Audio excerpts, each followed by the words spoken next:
مشہور جن کے دم سے ہے دنیا میں نام ہند۔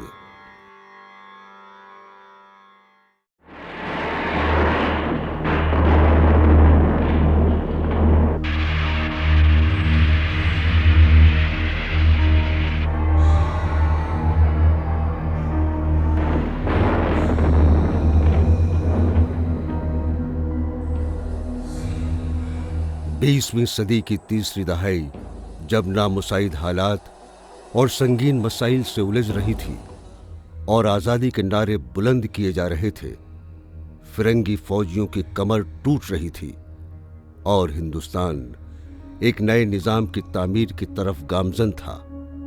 ایسے پرآشوب اور پرامید دور میں ایک بچے نے مدھیہ پردیش کے ایک تہذیبی اور تاریخی شہر بھوپال میں جنم لیا۔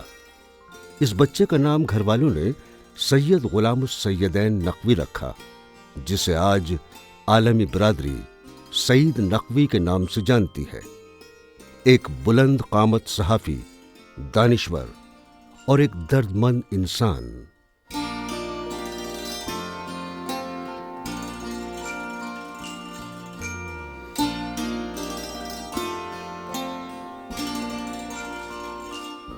سیدین وہیں بھوپال میں وہیں پیدا ہوئے، اور یہ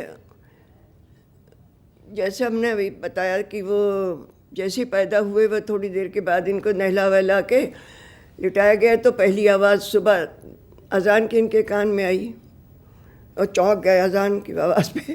اس کے بعد ان کو لپیٹ لپاٹ کے ہمارے بھائی محمد مہدی جو تھے، وہ اس وقت ٹی وی تو تھا نہیں، ریڈیو پہ سب سنتے تھے ریڈیو، تو ریڈیو کو پر لے گئے، ان کو ایسے ریڈیو کے سامنے کر لیا، تو یہ ریڈیو کو بہت توجہ سے ریڈیو سننے لگے۔ تو دو آوازیں ان کے کان میں آئیں، ایک طرف اذان کی آئی، ایک طرف ریڈیو کا آئی۔ ہیرا بھائی بڑودکار اور رسولن بھائی کی ٹھمری سن لیا انہیں پہلے ہی دن، اور اذان بھی سن لیا۔ اب ان کے دماغ میں سب رچ بس گیا، ان کے مزاج میں۔ دیکھیے، پیدائش میری ایسے وقت ہوئی جب کہ دنیا ایک بحران سے گزر چکی تھی اور ایک نئے بحران کی طرف جا رہی تھی میری دنیا، یعنی دوسری جنگ عظیم ختم ہو چکی تھی اور آزادی ایک طرف اور پارٹیشن دوسری طرف۔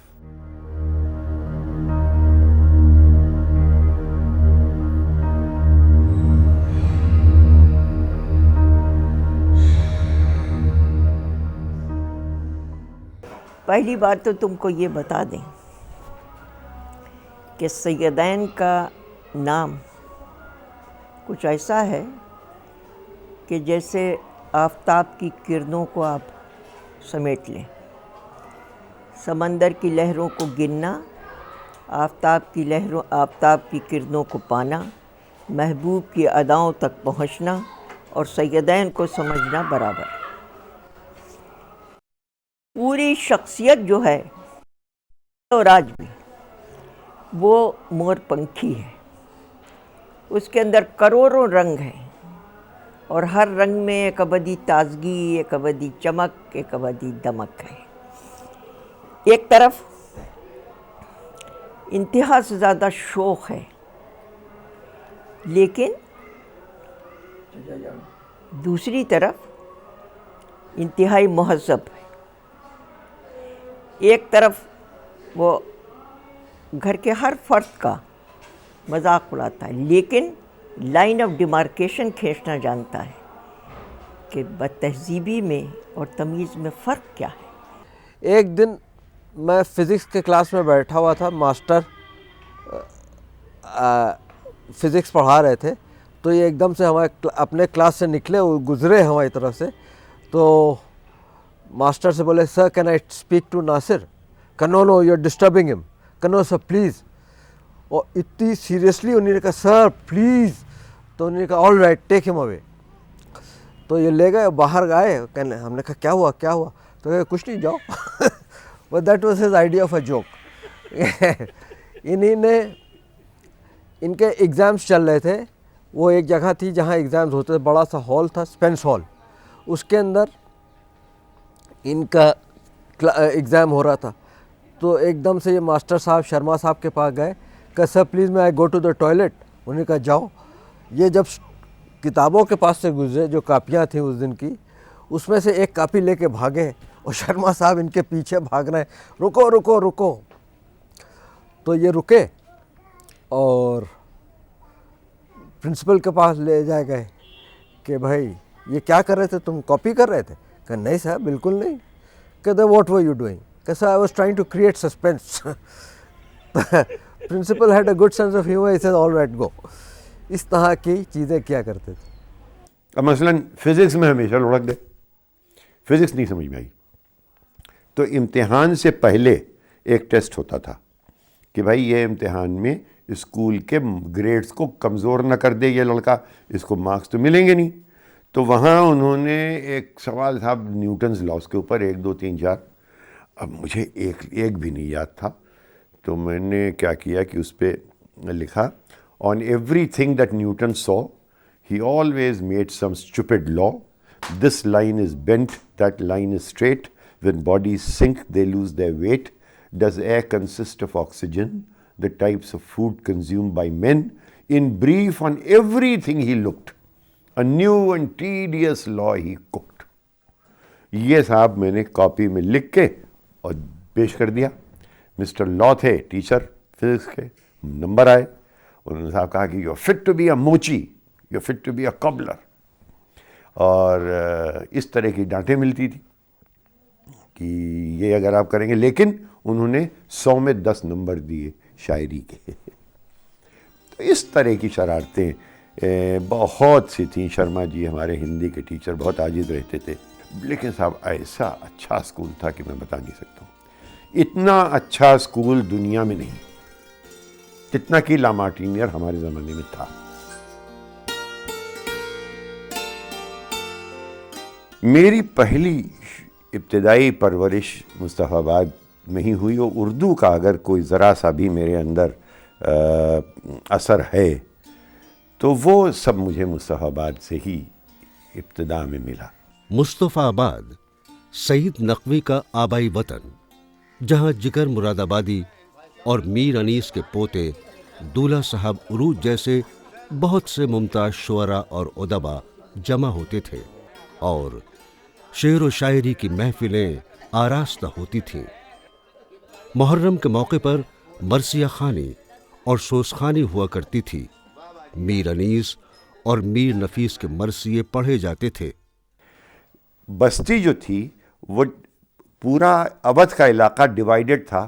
کچھ لوگ دبیر کو پسند کرتے تھے, مرزا دبیر کو, اور کچھ انیس. انیس کا جواب نہیں تھا. اردو کی شاعری میں اگر 3 4 بڑے شاعروں کے نام گنے جائیں تو انیس کا نام اس میں آئے گا. وہ اگر میرے نانا ہوتے تو وہ کہتے کہ انیس تو خدائے سخن ہے. خاص طور سے محرم میں سب اکٹھا ضرور ہوتے تھے, پورا خاندان محرم میں, اور اس میں میر انیس کا مرثیہ پڑھا جاتا تھا. ہر شخص میر انیس کا, ہم پڑھتے, ہمارے والد پڑھتے, ہمارے گھر میں سب پڑھتے تھے. تو اس ماحول میں انہوں نے میر انیس کے مرثیے کے اوپر انگریزی میں ترجمہ کیا میر انیس کا, اور میر انیس بھی ان کے ذہن میں رچ بس گیا ہے. جوش کربلا, واقعہ کربلا کو اتنی ٹریجڈی تو ہے, لیکن وہ ایک سیلیبریشن کا موقع بھی بناتے ہیں. وہاں پہ اگر آپ جوش کا یہ نظم کے یہ ٹکڑے سنیے تو ایسا لگتا ہے جیسے کہ ایک کاکٹیل پارٹی ہے جس میں لوگ ایک دوسرے کو مبارکبادیں دے رہے ہیں. جھوم کر تو نے شہادت کا پیا جس وقت جام, دور حاضر نے محمد کو کیا جھک کر سلام. اور مصطفیٰ کی کشتی نازش کو کھینے کے لیے انبیاء آئے مبارکباد دینے کے لیے. پروفٹس. ابتدا سے ہی اردو زبان و ادب اور ہندوستانی موسیقی سے اس خاندان کی گہری وابستگی رہی ہے. اسی ماحول میں سعید نقوی کی تربیت ہوئی. اردو شعر و شاعری اور موسیقی سے ان کی غیر معمولی دلچسپی اسی ماحول کی دین ہے.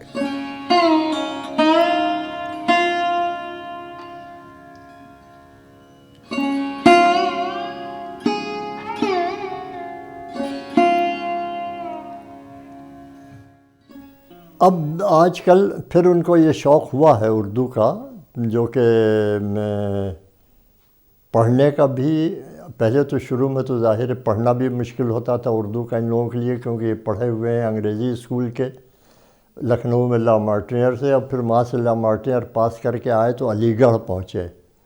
لیکن علی گڑھ میں کچھ ایسی ان کو پابندیاں سی نظر آئیں، جیسے ان کو پوری آزادی نہیں مل رہی تھی علی گڑھ میں. اس لیے چند ہفتے رہنے کے بعد یہ گھبرا گئے کہ یہاں تو بڑے ریسٹرکشنس ہیں، یہ میرے بس میں نہیں ہے. وہاں صاحب ایک صاحب آئے صبح، میکڈونلڈ ہاسٹل میں تھا، ایک کمرے میں 3 آئے، جمعے کے دن گئے، السلام علیکم. میں نے کہا وعلیکم السلام. کہنے لگے چلیے صاحب نماز کے لیے.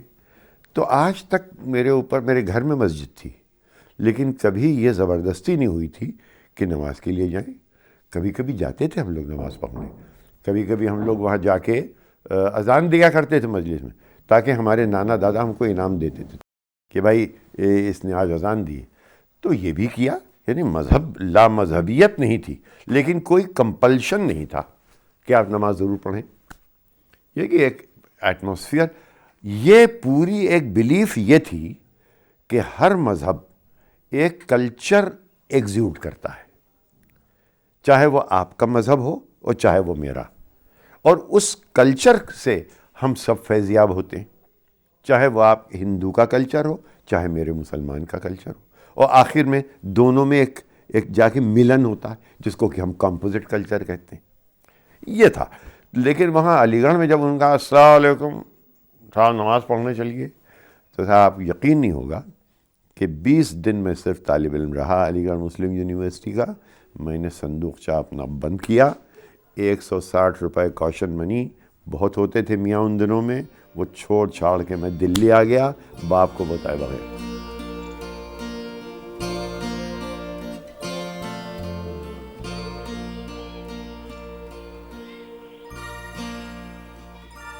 تو ہماری خالہ یہاں ہوا کرتی تھیں، انہوں نے مجھے ڈاکٹر اشرف سے ملایا کہ یہ لڑکا علی گڑھ سے بھاگ کے آیا ہے، یہاں یونیورسٹی میں ایڈمیشنز بند ہو گئے، اب کیا کریں.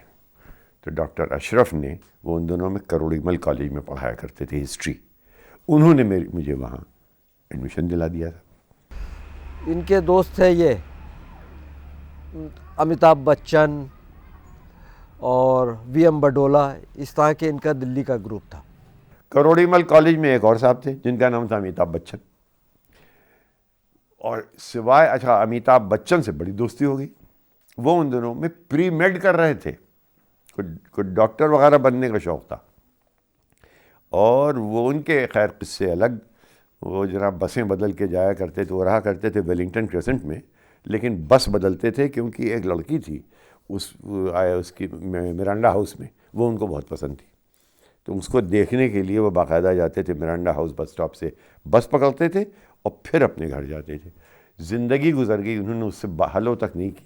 جب اس لڑکی سے میری ملاقات ہوئی تو میں اس کی شکل دیکھتا رہا، میں نے کہا اس کو یہ معلوم بھی نہیں بیچاری کو کہ اس دور کا سب سے بڑا سٹار جو ہے وہ سال بھر اس نے بسیں بدلیں صرف اس کی شکل دیکھنے کے لیے. چھوٹی خالہ بہت دلار کرتی تھی، چھوٹی خالے کے گود میں پلے بڑھے، بہت سکھا انہوں نے چھوٹی خالہ سے. تو وہ اپنے دلار میں کہتی تھی کہ میں اپنے بھیا کو، اپنے بیٹے کو ڈپٹی کلیکٹر بناؤں گی، وکیل بناؤں گی. نہیں، میں نہیں بنوں گا، میں ڈپٹی کلیکٹر وکیل نہیں بنوں گا. کیوں بھائی؟ نہ، میں کالا کوٹ پہن کے یا بو لگا کے اور یہ سب میں نہیں کھڑا ہوں گا. اچھا تم پھر ڈپٹی کلیکٹر ہے، میں ڈپٹی کلیکٹر وہاں کرسی پہ بیٹھ جاؤں، ڈپٹی کلیکٹر بیٹھا ہوا، میں نہیں بنوں گا.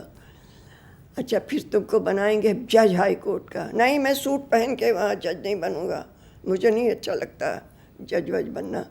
پھر تم کیا بنو گے؟ آخر بتاؤ تو. میں جرنلسٹ بنوں گا. تم جب مجھے اسٹیٹسمن کناٹ پلیس میں دفتر ہوا کرتا تھا اسٹیٹسمن کا، وہاں پہ ایڈیٹر ان دنوں میں تھے رچرڈ کراسلن، انگریز تھے، انگریز. تو ان سے انٹرویو طے ہوا، اور میں صاحب باپ نے ایک کالی اچکن علی گڑھ کے لیے اور ایک ڈارک سوٹ. اب ڈارک سوٹ گرمیوں میں پہن کے کیسے جاؤں؟ تو ایک میرے بعد میں میرے ہمزلف ہوئے وہ ستیندر نندن صاحب، ان کا میں نے سوٹ بورو کیا. وہ بورو کر کے میں صاحب ایڈیٹر صاحب سے ملنے گیا. اور میرے دماغ میں یہ ہے کہ اب یہ مجھ سے ہندوستان کی فارن پالیسی کے بارے میں یا کوئی ادبیات کے بارے میں مجھ سے کچھ پوچھیں گے. بڑا سسپینس دماغ میں لے کے میں دروازہ میں نے کھولا، اندر گیا تو وہ پاؤں ان کے میز کے اوپر تھے یوں، اور وہ سگار پی رہے تھے، اور بڑے موٹے موٹے چشمے. یوں انہوں نے مجھے دیکھا اور پھر مجھ کو اشارہ کر کے پاؤں نیچے کر لیے اپنے اور کہا کہ بیٹھیں. پھر مجھ سے انہوں نے پوچھا کہ آپ نے کچھ لکھا ہے؟ میں نے کہا ہاں لکھا ہے. کہا کیا لکھا ہے؟ میں نے کہا میں نے بہت شاعری لکھی ہے. تو وہ مجھے یوں دیکھنے لگے کہ یہ کون بے وقوف لڑکا ہے، یہ سمجھتا ہے کہ شاعری سے جرنلسٹ ہو جاتا ہے. چلیے صاحب، کہنے لے مجھے لے گئے وہاں پہ. ان دنوں میں نیو ڈیلی نوٹ بک ہوا کرتی تھی ایک چیز. نیو ڈیلی نوٹ بک میں ایڈیٹر خود لکھا کرتا تھا، لوگوں سے لکھواتا تھا، ایڈٹ خود کرتا تھا وہ. انہوں نے کہا کہ یہ دیکھا آپ نے؟ میں نے کہا دیکھا. کہنے لگے آپ بیٹھ کے یہاں 400 لفظ لکھیے. میں نے کہا کس سبجیکٹ پہ؟ یہ اب گفتگو انگریزی میں ہو رہی ہے، ظاہر ہے وہ انگریز تھے. Can you right 400 words? I said, indeed, on what? He said, on mangoes. آم کے اوپر. ارے میں نے کہاں جواہر لال نہرو کی فارن پالیسی، کہاں انٹرنیشنل افیئرز، اور کہاں دماغ میں فطور لیے ہوئے لونڈا گیا تھا نوجوانی میں. آم مینگو. اتفاق کی بات دیکھیے کہ اس علاقے میں آم ہی آم ہیں. تو آم کے جتنے نام دنیا میں ہو سکتے تھے وہ 400 الفاظ میں نے ٹھونس دیے، اور 2-3 لطیفے غالب کے اور ان کے وہ صاحب. اس کے بعد ایک خط آیا میرے پاس. خط آج تک مجھے پورا A to Z یاد ہے. کیا تھا؟ Dear Mr. Naqvi, although we cannot guarantee you employment at the moment, the training you will have received here will stand you in good stead in finding work elsewhere. In the meantime, at the end of the training period, we do not guarantee you employment. But during this period, we shall give you a pocket money of 300 rupees a month. سمجھے آپ؟ 300 روپے آج کل بغیر سیکھے لاکھوں روپے لڑکے لے رہے ہیں بھیا. 300 روپے مہینہ پاکٹ منی. چلیے صاحب، میں سمجھا کہ میں ایک دوست کے پاس گیا، ہندوستان ٹائمز کا دفتر وہیں پاس تھا. میں نے کہا یہ 300 روپے، ایئر انڈیا والے تو 700 روپے دے رہے ہیں. کل کے بیوقوف آدمی، you are on to the best newspaper job in the world. ان دنوں میں ٹائمز لنڈن میں نوکری مل سکتی تھی، اسٹیٹسمین میں ملنا مشکل تھی. صاحب میں نے وہ نوکری کی. میں بہت ہی جلدی پروموٹ ہو گیا.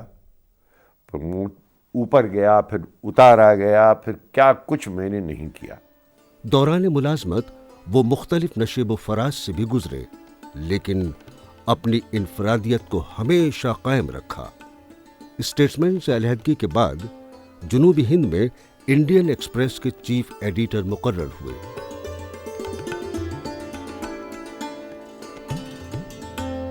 پھر شوق ہمیشہ یہ تھا کہ میں کچھ باہر جا کے کروں. بہت جلدی ان لوگوں نے مجھے ولایت بھیج دیا تو ٹریننگ کے لیے ایک کورس ہوا کرتا تھا کارڈف میں، اب بھی ہے شاید. اور وہاں سے میں جناب کود پھان کے جا کے لارڈ ٹامسن سے مل لیا. لارڈ ٹامسن ٹائمز لنڈن کے اوونر تھے. انہوں نے صاحب ہیری ایونز کو ٹیلی فون کیا اور مجھے سنڈے ٹائمز میں نوکری مل گئی. سنڈے ٹائمز لنڈن میں کام کرنے لگا. اب یہاں لوگ پریشان کہ سالا گیا تھا ٹریننگ کرنے کے لیے، اب دیکھو وہاں تو بیٹھ گیا ہی. خیر پھر بیوی ہماری آ گئی وہاں، اور سال بھر کے بعد، 1.5 سال کے بعد یہ ہوا کہ اب گھر چلے. کبھی یہ باہر بس جانے کا کبھی گھر سے بڑی بہت پیار تھا. He's a very cheerful, positive person very optimistic. He doesn't let things get him down. Even if something disturbing happens in the household, it takes no time for him to solve the problem and to get the smile back on his face.